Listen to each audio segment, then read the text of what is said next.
Buenos días. Hoy vamos a hablar sobre los aportes de la filosofía al derecho en la Edad Media para conocer y entender un poquito más sobre el tema. Mi nombre es Carol Yanguba y mi compañero Mateo Díaz. Sí, Carol, por favor explícame un poco más sobre la Edad Media y cómo se relaciona con el derecho. Claro que sí, mira, la Edad Media de la cultura eurocéntrica occidental comenzó con la caída del Imperio Romano de Occidente en el año 476, pero es importante también destacar que concluyó con la caída de Constantinopla, el antiguo Bizancio, lo que ahorita es Estambul, en la capital del Imperio Romano de Oriente, en poder de los turcos, el 29 de mayo de 1453. Sí, y tengo entendido que el nombre Edad Media fue impuesto por los humanistas del Renacimiento, por considerar al periodo, injustamente, como un momento intermedio entre la antigüedad grecorromana y su época que procuraba resucitarla. Sí, así es, pese a que el medioevo abarca momentos muy diversos que conllevan a hablar, por ejemplo, de la alta y baja edad media o en primer y segundo momento medieval, se trata básicamente de un conjunto temporal de características comunes, propias de todo ciclo en sí. Oiga, qué interesante.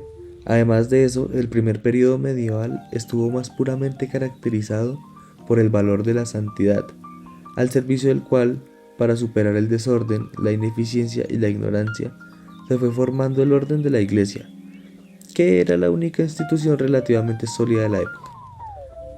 El nombre de la más importante institución estatal de la Edad Media, el Sacro Imperio Romano Germánico, constituido luego del preludio carolingio, que fue iniciado en el año 800, si no estoy mal. Exacto, esa fue una muestra del propósito de construir un orden basado en la religión y en la santidad. Además, las tensas relaciones entre el orden de la Iglesia y el Estado son una de las características del medioevo, llegando al momento más representativo del predominio eclesiástico en sí, en los comienzos del segundo periodo, en la cual el emperador Enrique IV debió permanecer durante 3 días en pleno invierno en un patio y en ayudas como de obtener la absolución del Papa San Gregorio VII como tal. Mientras que el segundo periodo medieval está asignado por el desarrollo de otros valores, entre los que ocupa lugar el destacado de la utilidad, y también figuran la verdad y la belleza. La santidad cristiana resguardó como una crisálida los valores de Occidente durante gran parte de la Edad Media, hasta que en el segundo periodo se produjo un despertar de la cultura, en mucho representado por la superación de la economía predominantemente agrícola de unidades orientadas a la autosuficiencia con el surgimiento del capitalismo mercantil. Tienes toda la razón. Además, en el segundo periodo medieval nacieron las universidades y surgieron las ciencias naturales. Además, también la literatura alcanzó cimas como la Divina Comedia de Dante. Esta obra fue inspirada en las ideas de amor, orden y santidad, la cual expresa una visión de la justicia, en definitiva, referida a Dios y al más allá que tuvo en general el hombre del medioevo. Pero venga, Carol, también es importante destacar que la Edad Media estuvo asignada por un fuerte sentido de legitimación aristocrática, sobre todo en términos de poder y santidad. Aunque esta aristocracia no excluye el feudalismo como un régimen político que se caracterizó en el periodo, se basaba en la invocación del consentimiento de los interesados a través de contratos en los cuales los reyes o señores cedían a sus vasallos porciones de tierra, obligando a estos por juramento a fidelidad y al servicio personal. Exacto, el hombre vale como súbdito del Estado y principalmente como el pie de la iglesia. También estar fuera de como de las dos instituciones, sobre todo de la segunda, significaba grandes riesgos para la vida misma.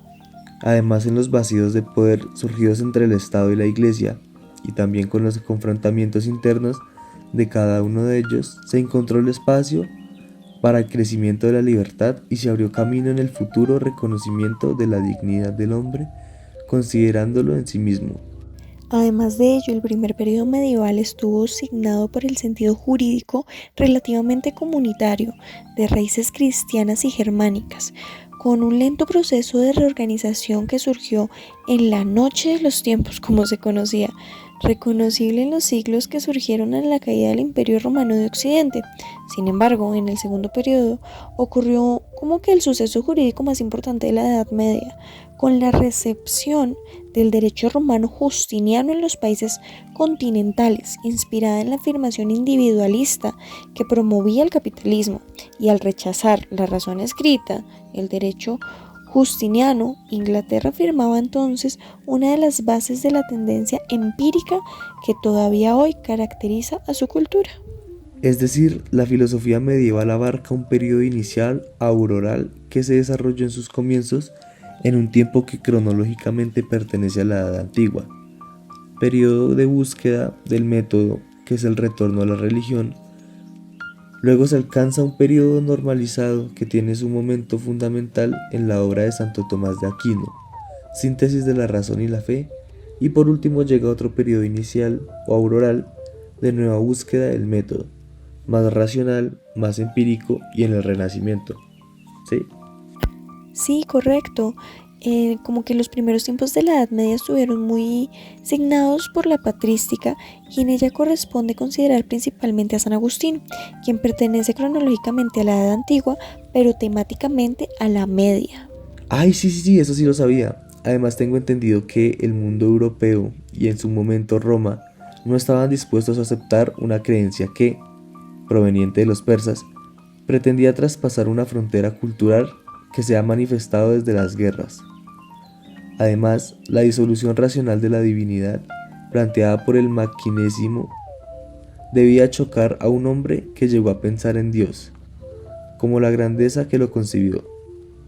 San Agustín sostuvo firmemente la existencia de un solo Dios, creador y para resolver el problema del mal, cuya existencia pone en cuestión la bondad perfecta de Dios. Optó, como hemos de ver, por negar el mal fuera de la realidad. Sí, sin embargo, Donato de Casas Negras en su movimiento cismático negaba la validez de los sacramentos administrados por eclesiásticos caídos en pecado y sostenía que la Iglesia no podía ser otra cosa que una sociedad de perfectos y puros, ajenos a toda relación con la vida del mundo y con el Estado. Por su espíritu de nacionalismo africano y de residencia al romanismo, pero Agustín salió en defensa de la jerarquía de la Iglesia y en la integración de ésta en el mundo, ayudando a evitar que el fanatismo la desarticulara, la aislara y al final la hiciera desaparecer. Ah, ya te entiendo. Y después de eso fue que el pelagianismo surgió, siendo una doctrina difundida por un prestigioso monje de posible origen inglés llamado Pelagio, que alcanzó gran difusión. Creo que él afirmaba el absoluto poder de libre voluntad humana y negaba el pecado original y la necesidad de la gracia divina y de la redención, oponiéndose así no solo a las enseñanzas de San Agustín acerca de la gracia, sino de los fundamentos mismos de la Iglesia. San Agustín defendió firmemente la posición de que la voluntad humana es libre solo cuando no está sometida por el vicio y el pecado, y que dicha libertad puede ser devuelta al hombre solo por la gracia divina. Muy bien, pero también puede llegar a sostenerse que Pelagio afirma un sentido individualista de la empresa moral que en tanto San Agustín le da un sentido más comunitario y puede llegar a sostenerse para que Pelagio, como que él sostenía que el delincuente comete su delito, en cambio para San Agustín el delito del delincuente es también de cierto modo nuestro. Entonces, como que las propuestas de San Agustín rechazaban la excesiva simplificación de la vida jurídica.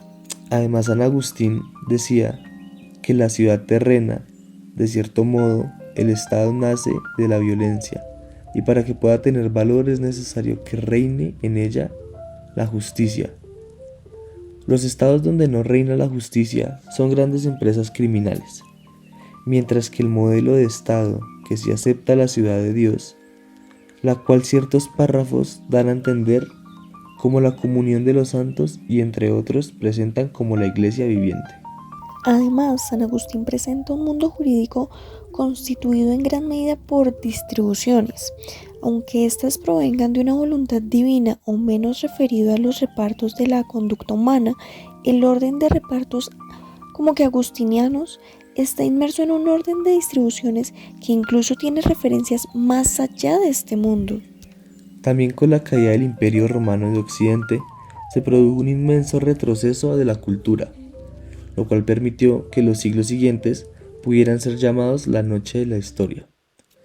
Y ahí surgieron numerosas instituciones monásticas que estuvieron principalmente orientadas por las reglas que estableció San Benito de Nurcia, fundador de la Orden de los Benedictos. En esta época la cultura sobrevivió en gran medida muy empobrecida en los monasterios. Hasta finales del siglo VII, la filosofía propiamente tal casi no existe en el occidente y no se estudia por sí misma, sino como apoyo o como sierva de la teología. Esta tendencia está presente de algún modo en ciertas expresiones de San Isidoro, obispo de Sevilla, que subordinan el rey a la ley. Él como que aceptaba la identificación entre derecho y justicia, apoyando en los marcos de su sentido relativamente pactista de origen del poder. Además de la escolástica cristiana, se destacan la escolástica musulmana y escolástica judía, las tres grandes religiones profundamente relacionadas entre sí, al punto que el cristianismo surgió del judaísmo y se afirma que el islam es una herejía judeo-cristiana que plantearon el problema de sus vinculaciones con la filosofía.